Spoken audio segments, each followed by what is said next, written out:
தானியங்களோட இயற்கை சத்தும் சுவையும் மாறாம மாவு அரைக்க பெஸ்ட் ஆனது அல்ட்ராவின் பேட்டன்டட் கோனிக்கல் ஸ்டோன்கள் மட்டும்தான்.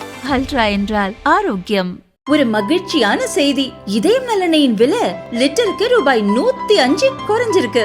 செப்டம்பர் 2023ல 1 லிட்டர் இதயம் நல்லெண்ணெயின் அதிகபட்ச விலை ரூபாய் 503. ஆனா இப்ப 1 லிட்டர் இதயம் நல்லெண்ணெயின் விலை ரூபாய் 398 மட்டும்தான் தமிழ்நாட்டுல. அப்ப இனிமே எல்லாரும் இதயம் நல்லெண்ணெய் வாங்கலாம் இல்ல?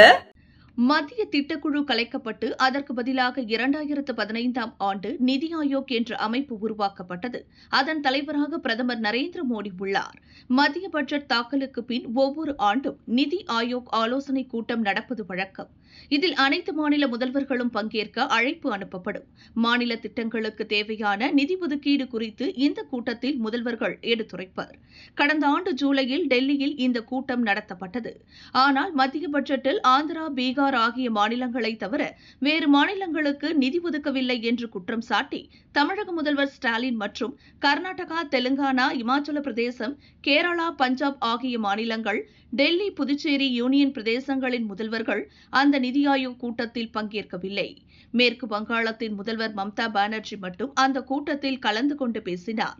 இந்நிலையில் நடப்பாண்டிற்கான நிதி ஆயோக் ஆலோசனை கூட்டம் பிரதமர் மோடி தலைமையில் வரும் 24ஆம் தேதி டெல்லியில் நடக்கவுள்ளது.